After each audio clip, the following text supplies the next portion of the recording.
waxaa maanta soo gaadhay degmada Boocame oo ka tirsan gobolka Sool wafdi oo hogaaminayo Garaad Jaamac Garaad Cali oo ay ka mid yihiin gudiga fulinta shirweynaha Khaatumatu ee loo yaqaano G6 xubnahan ayaa waxaa ka mid ahaa Dr. Cali Khaliif Galeed, Dr. Cali Ciise Cabdi iyo wasiirkii hore wasaaradda warfaafinta ee dawladda ku meel gaarka ee Soomaaliya Dr. Cabdikariin Xasan Jaamac. wafdigan ayaa si diiran loogu soo dhaweeyay magaalada Boocame iyadoo lagaga hortagay meel u jirta 5 kiiloomitir magaalada. soo dhaweyntan oo ay ka qayb qaadanayeen odayaasha waxgaradka iyo ururada haweenka dhalinyarada iyo qaybaha kala duwan ee bulshada ku dhaqan magaalada Boocame.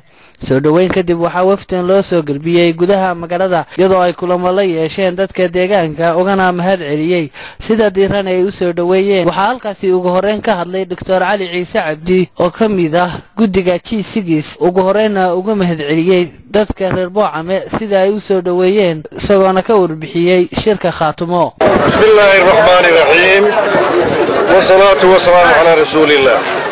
reer Boocame marka hore waxaan doonayaa inaan mahad idin celiyo. ilaahay baa mahad leh.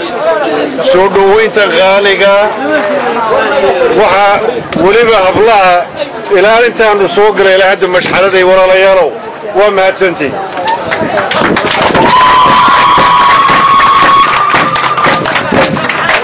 waa la idiin sheegay wafdiga meesha maraya, waa la idiin sheegay madasha aanu ku soconno. waxaanu ka koobannahay dad aan tiro badan oo qurba jooga. waxaa inaga dhiman maamulkii iyo taladii ay ku noqon lahaayeen deegaanka beesha SSC kuwa adduunka lagaga faano.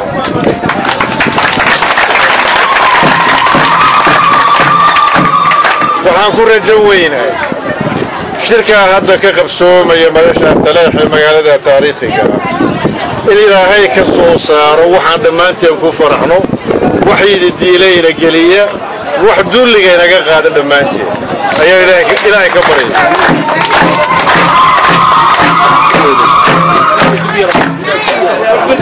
samadu way furan tahay, ducaduna way furan tahay. walaalayaal intiina soo gaaraysaana ku soo dhawaada, intiina kalena idinkoo meeshiina jooga waxaanu idinka codsanaynaa inaad khayrka iyo khaatumada laga fulayo shirka inaad ugu ducaysaan ilaahay ka suula geliyo. beentina waxaa halkaasi ka hadlay garaadka guud ee beelaha deegaanka SSC Garaad Jaamac Garaad Cali Garaad Jaamac una mahad celiyay dadka ku dhaqan magaalada Boocame sida diiran ay u soo dhaweeyeen isla markaana u duceeyay guud ahaanba dadka ku dhaqan deegaanada SSC. booqashooyin isugu nimid soo dhaweyntan iyo mid ka qiimo badanba aanu idinkala kulannay. sida aad noo wanaajisanaysaan ee markasta aad noo soo dhaweynaysaan Allah idin wanaajiyo. amiin. dad adduunyada Allah idin wanaajiyo. amiin. Dr. Cali Ciise Cabdi baa dhameeyay warbixintii wafdiga.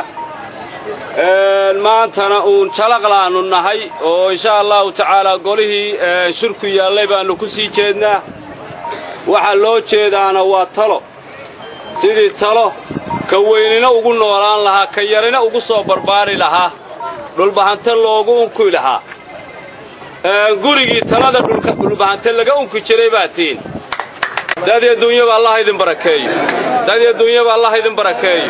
baloo dhan Allah idin ka xijaabo. khayr oo dhan Allah idin siiyo. samada khayrka ku jira, barakada ku jirta Allah idin siiyo. dhulka barakadu ku jirta Allah dhabarkiina barakada ku jirta Allah idin siiyo. wa sallallahu nabiyana Muhammad. intaasi kadib waxay wafdigan u sii kictimeen dhinaca magaalada Taleex halkaas oo ay kaga qayb gali doonaan shirka dhawaan ka furmi doona degmadaasi.